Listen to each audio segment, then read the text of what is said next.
I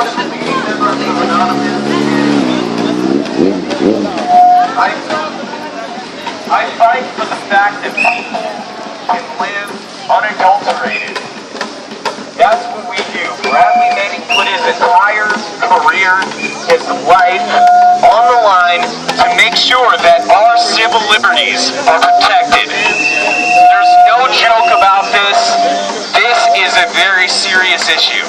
And if people like you continue to come out and protect, we can make the change that needs to be made here in the United States. I'm sinister on, I don't care about my identity getting out. The fact of the matter is it's people like you, homeboy with the tattoos, biker homeboy, you in the blue shirt. We are the difference that the world needs to make. And we can do this. And you guys showing up, you gorgeous green eyes, and everybody else, this is what we're here for. It's not about being scared, not about anything else. The fact of the matter is, we are the fucking people. We have the authority to make this change happen. If you're too scared to do it, well, you wouldn't be here right now.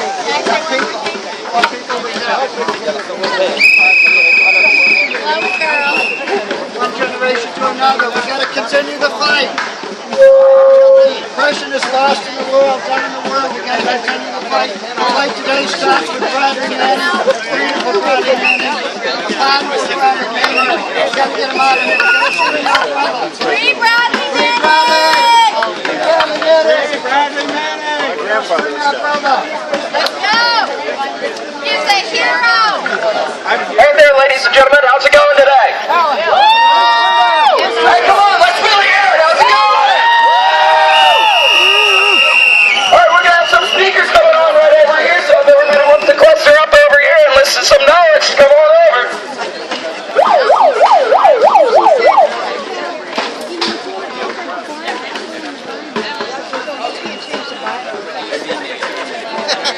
I don't know that you can argue with evangelical Christians on that matter, but I would say this, that the ones who bring it on the end of the world, Again, last week we didn't roll that.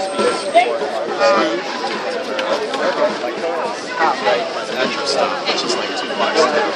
Testing. I think if you drive, you can park closer. Alright, welcome everyone! How's it going today? All right. Alright, how are you? Can I hear everyone say Free Bradley Manning? Free Bradley Manning! Free Bradley Manning! Free Bradley Manning! Why are we here again? Free Bradley Manning! Free Bradley Manning! Alright, my name's Emma Cape. I've been working on this case for almost 3 years, for 2.5 years. Let me tell you, when I started, I did not expect that. We thought he was going to go to trial in 6 months. 6 months. But we've had delays and delays and delays. And the government has said it's because they have so much prep to do. Because there's so much evidence. It's going to take them forever. Well, I sat in on the prosecution's closing argument yesterday. Let me tell you what I heard.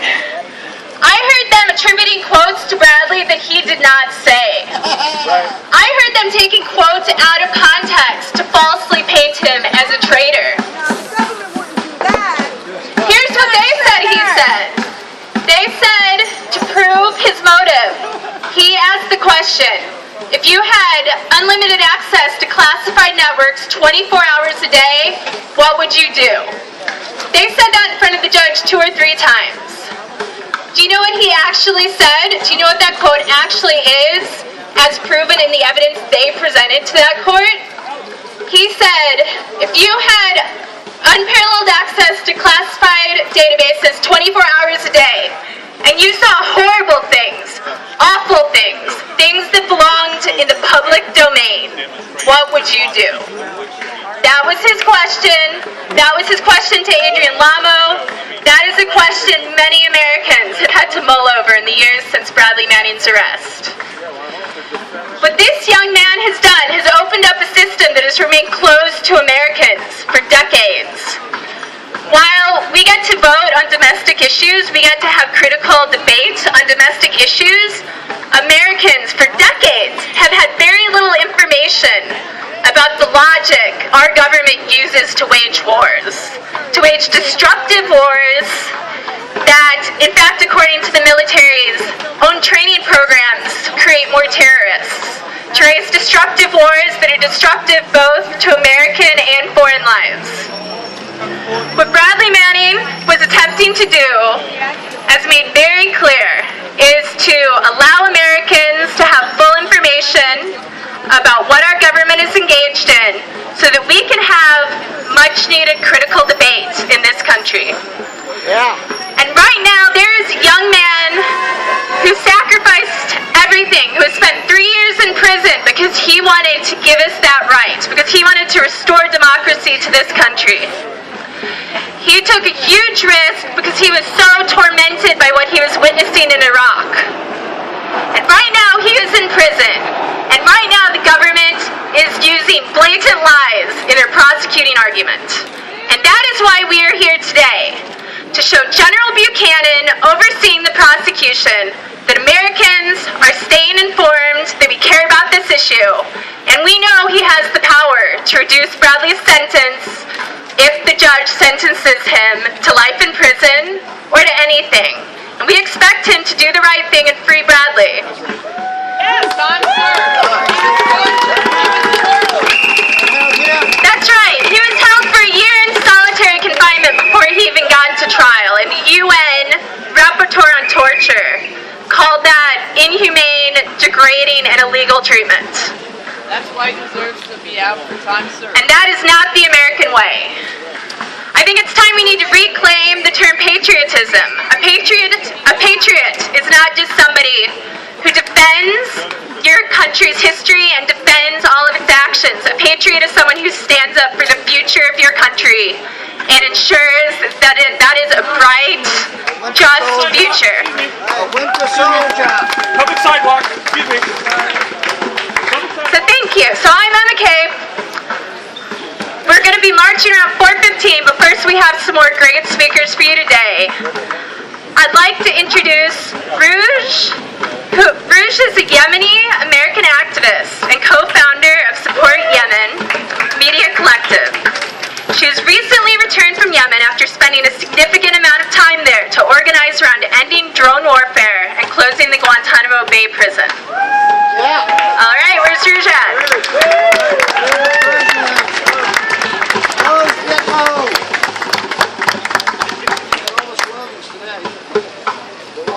Thank you so much for the introduction. It's such a great, an exciting moment to see so many people out here today. Can you guys hear me now? Am I loud? Great, awesome. So I wanted to say thank you for the introduction, and it's such a great and amazing experience to be here today amongst all of you rallying in support of Bradley Manning. From Bradley Manning's alleged contributions to the Afghanistan and Iraq logs, the Guantanamo Bay files, and the State Department leaks, it's almost impossible to quantify the significance of Bradley Manning in a couple of minutes. So instead, I'd like to talk about the diplomatic ties between the U.S. military and Yemen through the lens of WikiLeaks. It was December 17th, 2009. Cluster bombs slammed into a rural community in Al-Bajala region in southwest Yemen. Mainstream news reported 10 Al-Qaeda militants were killed by Yemeni airstrikes. A Yemeni journalist, Abdel-Ilah Haider-Shayar, went down to the heart of where these strikes were happening, and he met with people on the ground. He interviewed survivors and took pictures of the cruise missiles. After his investigation, he discovered, because Yemen didn't have any, that these were indeed U.S. cruise missile parts. He also learned that 41 civilians were killed, including 14 women, 5 pregnant, and 21 children, the youngest being 2 years old. These were the Al-Qaeda militants to the U.S. military. He also revealed that this was a bomb directly authorized by President Obama, but that the Yemeni government was instead claiming responsibility for it. Shayar continued to report on this issue, but was abducted from his home by the U.S.-backed Yemeni counterterrorism unit and was sentenced to 5 years in prison. He was later pardoned by then President Ali Abdullah Saleh, but after a phone call that we learned through Bradley Manning in 2011 by Obama, Shaya remained in jail until 2 days ago. The U.S. did all it can to keep the U.S. drone war in Yemen a secret, but in 2010, through U.S. cables that were released through WikiLeaks by Bradley Manning, we learned that the Yemeni government had allowed for U.S. operations in Yemen, and that the Yemeni president at the time, Ali Saleh, had agreed to help cover the war. His exact words to General Petraeus will continue saying that these bombs are ours, not yours. We also learned that the reason Shaya remains in jail was because of a direct phone call from no one other than our constitutional Nobel Peace Prize winning president. When the U.S. cables were leaked, there was an enormous national embarrassment. You had internal debates going on because both the President and the Minister of Interior were caught lying on the Parliament. Although U.S. and Yemen tried to silence Shaya with his reporting on U.S. operations in Yemen, the U.S. cables by Manning gave both Yemenis and non-Yemenis alike a much clearer sense of how the drone wars were really going in Yemen, and how U.S. diplomacy works in general. And of course, from past leaked documents from Manning, we learned a lot more about how our foreign policy really works. This anecdote is one further example of the contribution Manning has made to what the world knows about secret operations by the U.S. government. Without Bradley Manning, who knows if we would have ever found out about the realities in Iraq, Afghanistan, and now Yemen. Shaya, like I said earlier, did the original reporting, and ultimately it was able to uncover the U.S. operations. But without documents provided by Manning, we would have never gotten the proof needed to prove that it was really U.S. operations that were happening in Yemen since December 2009. And no one can be certain that there wouldn't have been any interest in investigating U.S. operations if cables were never leaked. This is worth acknowledging because it is a further example of the wide-scale impact Manning has had. Bradley Manning knowingly risked his freedom in order to bring the true facts of the Iraq war to the public. The courage and insight of such a young person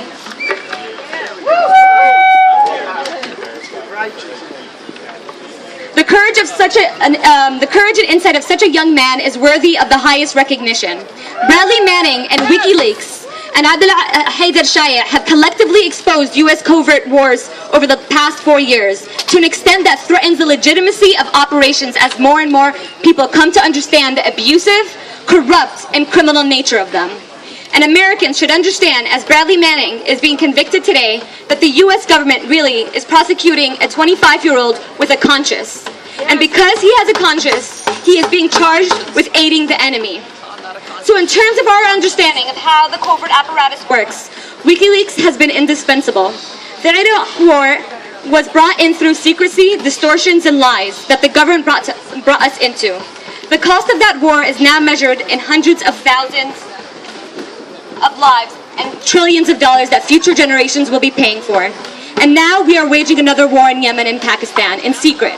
And I think we're going to look back decades from now and see, because of the release of the documents by Manning, there will be a huge shift in how we understand some of the more hidden aspects of U.S. policy. Bradley Manning's crime was to bring truth out into the open, to shine light onto the realities of what our government is doing in our name, from Iraq, Afghanistan to Tunisia and Yemen. But the U.S. government found it to be a threat on the American public and is using propaganda words to describe him, such as anti-American, and charging Manning as an enemy combatant. But if telling the truth and showing the result of our horrible foreign policy, revealing the civilian casualties and the black hole we're responsible for in Guantanamo is considered anti-American, then I think a large portion of this world should be considered anti-American. When I shared with my friends in Yemen what I was going to be talking about, they found it ludicrous what Manning was going through, but quickly related his experiences. But they said jokingly, in Yemen, Yarouj, if you need to know about a top secret information, just invite them for a gat chewing session, and you'll most definitely get any information you want. The reason Shaya stayed in jail was due to the direct involvement of the U.S., and now we're seeing it play again in your land with Bradley Manning. We stand in solidarity with you all. The position Manning has put himself in for the sake of transparency and honesty is not only inspirational, but heroic. Today, tomorrow, and every day after that, I will be keeping Bradley Manning in my thoughts, because to me, he is my hero. Thank you.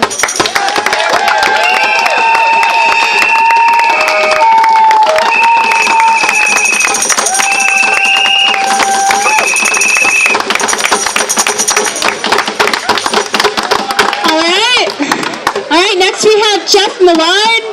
Jeff Millard is a member of Iraq Veterans Against the War and Veterans for Peace.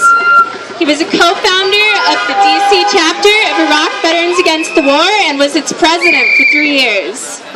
He is also chair of IVAW's Board of Directors. All right, Skinny! My name is Jeff Millard. I'm the chair of the Board of Directors for Iraq Veterans Against the War. I spent 13 months in Iraq from October 2004 to October 2005 in a classified talk, very similar to the one that Private Manning spent his time in. And the Iraq war logs that were released echo in every statement that I've heard from Iraq veterans. You can't listen to the stories of Iraq veterans and not hear the same things that were released by Private Manning. It's just impossible to listen to our stories and not hear those same sentiments echoed. And so after realizing that Private Manning has pled guilty to enough crimes to actually put him away for a very long time, we have to understand what the remaining charges that the government is trying to prove are about. It's not about putting one person in jail for the rest of their life. It's not about punishing one crime. It's about silencing a generation of veterans who are coming home and telling our stories. It's about creating an environment. It's about creating an environment where it's not safe for service members and veterans to actually talk about our stories, to actually tell what's going on and what we participate in war. That's the reality of what's happening. It's about silencing whistleblowers. And I want you to think for a second about what a country is like when service members and veterans don't have whistleblower protections. When service members and veterans can be deployed to a war zone and not talk about what they experience, not talk about what's going on. Can you imagine a world where things like Me Lie never get discovered? Things like the collateral murder video never come to light? That's the kind of environment that this government right now is working towards, because they're working on punishing this very severe act with a charge of aiding the enemy. Aiding the enemy means that just by telling our stories, by coming home as service members and telling our stories, that material, because everything that we do in a war zone could be classified, because that material can be classified so easily, our stories can be classified, and just by telling our stories, we can be charged with aiding the enemy. And I think that we really need to take a look at what Private Manning has already pled guilty to, the time that he could be spending in jail right now, and the fact that the government is trying to prove a case to silence whistleblowers. That's what's happening right now. And that's what we really need to focus on, is the fact that we're looking at a situation of service members and veterans and our community not being able to even tell our stories without facing criminal charges. Thank you. Who's the enemy?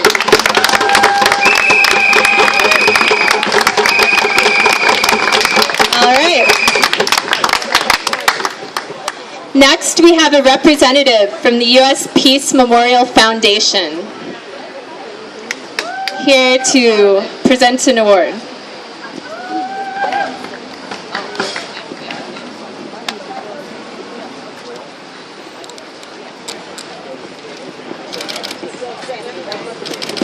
Hello, I'm Michael Knox from the U.S. Peace Memorial Foundation, and since the end of World War II, the U.S.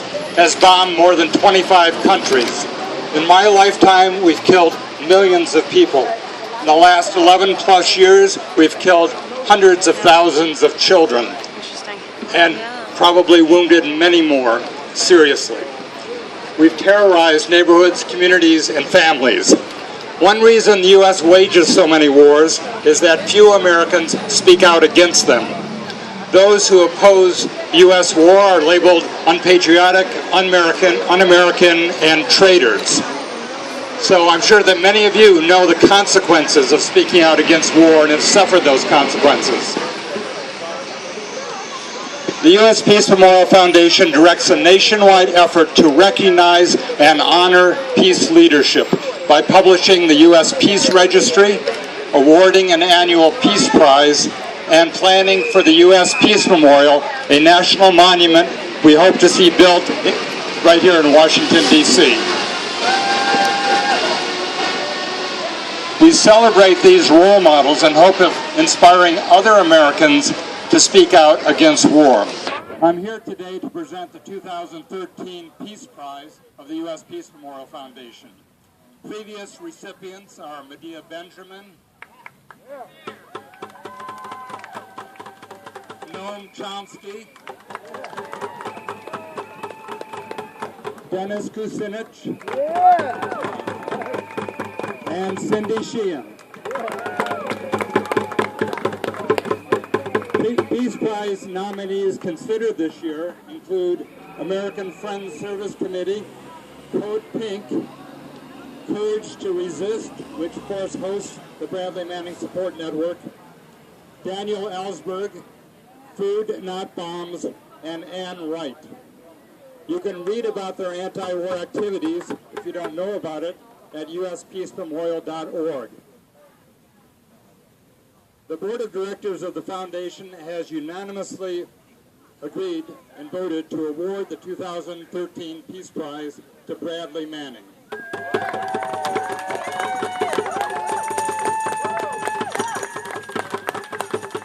Awarded for conspicuous bravery at the risk of his own freedom above and beyond the call of duty. Thank you, Bradley Manning, for your courage and for all that you have sacrificed for this country. You will not be forgotten. The award will be accepted by Emma Cape, representing the Bradley Manning Support Network. I'd like to give it to her to deliver it to Bradley Manning when that's possible, and read the inscription.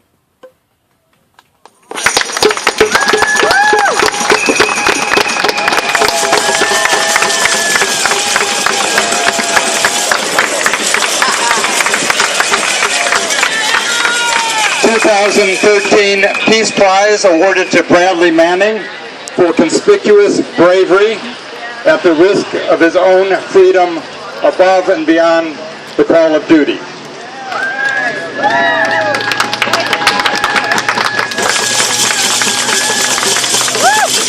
Thank you very much. Thank you very much. It's been a great week for, well, I won't say it's been a great week for Brad, unfortunately, but he has won a few Peace Prizes lately.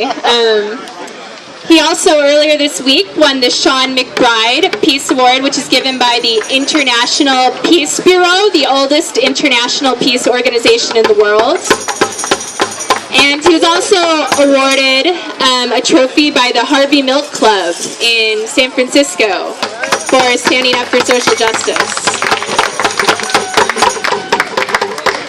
So thank you very much, Michael Knox.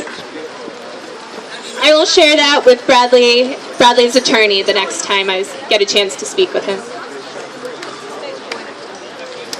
All right. Last we have anti-war activist David Swanson. As an activist, he's co-founded the website warisacrime.org. He helped start a campaign to impeach President George W. Bush and Vice President Dick Cheney, as well as contributing to the introduction of Dennis Kucinich's 35 articles of impeachment in the case for prosecuting George W. Bush. He's been active on a wide variety of campaigns around peace issues, and he currently blogs through various political sites, including his own site, warisacrime.org, and he started a great petition that I believe he's going to tell you guys some more about. Thank you. It's wonderful to be here, to see you all here. I woke up this morning and found this in my newspaper. Prosecutors. Manning abused his country's trust. And then I started to think about it, and I read the article, and I realized our newspapers, which make such a habit of abusing people's trust, they meant this as a compliment to Bradley Manning. If you read this article, they very carefully write around and avoid all of the critical facts. The fact that no one has been harmed by Bradley Manning. No enemy, no non-enemy, nobody. Some criminals have had their crimes exposed. That's it. And if no one has been harmed, then no enemy has been aided. So the most they could go after Bradley Manning for is attempted aiding of an enemy, except that all of the evidence says he didn't attempt any such thing. So this is not news. Our news is not useful information. Speaking of peace prizes, rootsaction.org has a petition at manningnobel.org urging the Norwegian Nobel Committee to award Bradley Manning the Nobel Peace Prize this year.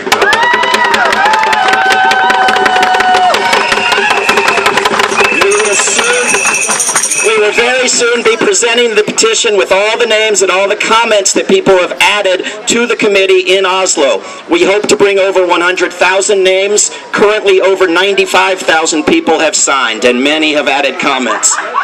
No individual has done more to push back against what Martin Luther King Jr. called the madness of militarism than Bradley Manning. And right now, remaining in prison and facing relentless prosecution by the U.S. government, no one is in more need of an ounce of justice from his own government, a government he has gone to great lengths to save from its own sickness, and no one is in more need of the Nobel Peace Prize. Alfred Nobel's will left funding for a prize to be awarded to, quote, the person who shall have done the most or the best work for the fraternity between nations, for the abolition or reduction of standing armies, and for the holding and promotion of peace congresses. The intent of the prize was to fund this work. As a result of enormous legal expenses, Bradley Manning is in need of that funding. It may be needless to point out to most of you that some Nobel Peace Prize recipients have not done the most or the best work for the abolition or reduction of standing armies. There are a couple I can think of, Barack Obama and the European Union, who could fund their own work in reducing standing armies just by building a little bit smaller armies. Yes. Manning was nominated in February by the entire parliamentary group of the movement in the Icelandic parliament, by the pirates of the European Union, by representatives from the Swedish Pirate Party in the Swedish parliament, and the former Secretary of State in Tunisia for Sport and Youth. In their letter, they said that Manning's revelations had, quote, fueled democratic uprisings around the world, including a democratic revolution in Tunisia. At manningnobel.org is a link to Mairead Maguire's article in The Guardian advocating that Manning get the Nobel, where she writes, quote, around the world, Manning is hailed as a peacemaker and a hero. His nomination for the Nobel Peace Prize is a reflection of this. Yet, at his home in America, Manning stands trial for charges of espionage and aiding the enemy. This should not be considered a refutation of his candidacy. Rather, he is in good company. Burmese politician Aung San Suu Kyi and Chinese writer Liu Xiaobo each awarded the prize in recent years while imprisoned in their home countries. I want to read you a very tiny sampling of the tens of thousands of comments publicly available to read from signers at manningnobel.org. Sheila C. from Kings Park, New York writes, Bradley Manning knowingly risked his freedom in order to bring the true facts of war to the public. The courage and insight of such a young person is worthy of the highest recognition. Ruth K. of Greenbelt, Maryland. Manning is a U.S. political prisoner being persecuted for blowing the whistle on war crimes by the powerful, including his own corrupt government. He should be given the Nobel Peace Prize. Catherine C. of Santa Monica, California, writes to the Nobel Committee, if you are looking to regain your reputation after giving the award to a warmongering president, I can think of no more important or honorable figure than this political prisoner. And finally, Kathy C. of Boulder, Colorado writes to the Nobel Committee, and I think the comment could be addressed to the U.S. military as well. This poor, incredibly brave person has been scapegoated nearly to death for his extraordinary heroism in revealing just a bit of the truth behind the ideological gloss of war and politics. Please give him the support and recognition he deserves. You may save his life, and you will certainly support a higher consciousness in many if you do so. Thank you.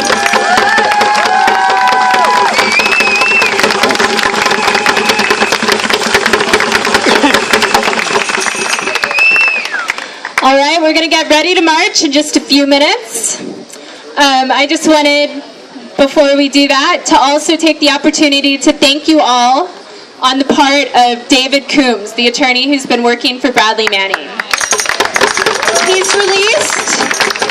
released multiple statements on his website thanking the Bradley Manning Support Network and thanking all of you for all the work you've done, making calls, signing petitions, coming out to protest, sending Bradley letters so he knows people are thinking about him.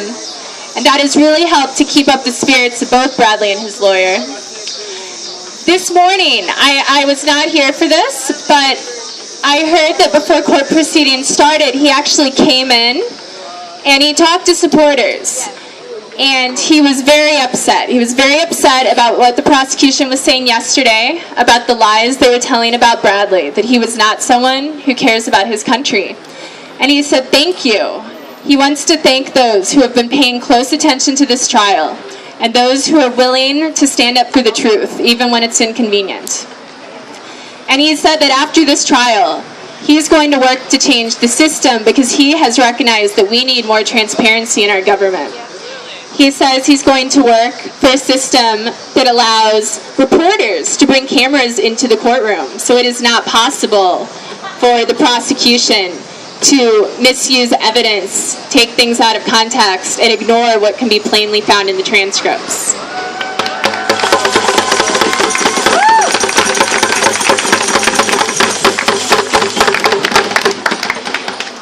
So we're going to march, and then we're going to stay here till 5:30. We're going to make noise. We're going to wait here until all the people on the base have exited and gotten to see us and see our message. And we also have flyers that we're going to be handing out to people with more information. There are also people around the world calling this base today, calling the Public Affairs Office, faxing them, emailing General Buchanan himself, emailing his public affairs officers. So they definitely know we're out here and what we're all about.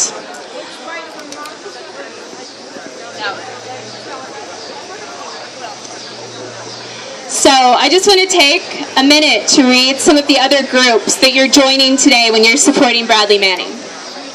So this says, we call on Major General Jeffrey Buchanan to use his ability as convening authority of these proceedings to reduce any sentence handed down by Judge Lind and free Bradley Manning without delay. Alongside peace and human rights advocates, Amnesty International, the Memorial Foundation, the International Peace Bureau, the Nobel Peace Prize laureates Desmond Tutu, Maureen Maguire, and Adolfo Perez Esquivel, join renowned academics like Dr. Cornel West, Naomi Klein, and Noam Chomsky, championed by authors and artists Alice Walker, Shepard Fairey, John Cusack, Russell Brand, Wallace Shawn, Rosie O'Donnell, and Graham Nash. We appeal to your humanity. With the support of those working in service and hope for America, former state and federal members of Congress, Dennis Kucinich, Mike Gravel, and Ron Paul, countless American veterans of World War II, Vietnam, Afghanistan, and Iraq. And finally, we appeal to your patriotism. On behalf of over 31,000 people worldwide who've signed letters petitioning Secretary of the Army John McHugh and Chief of Staff of the Army Raymond Odierno, we demand justice for this conscientious young soldier.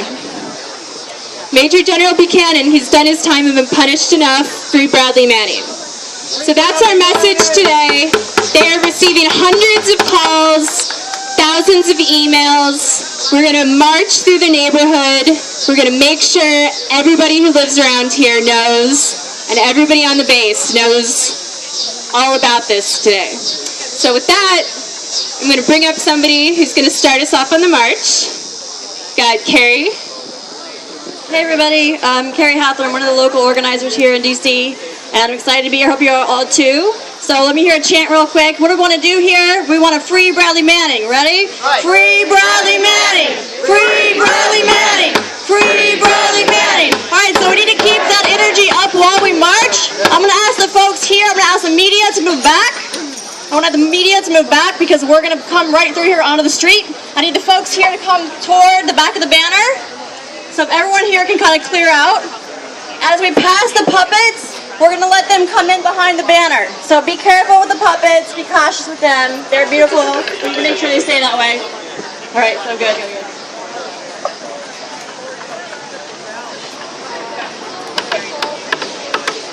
Yeah, I need folks to clear the street. We're going to come through here with the banner. Come either to the right or to the left, please. Be getting right back in. Yeah.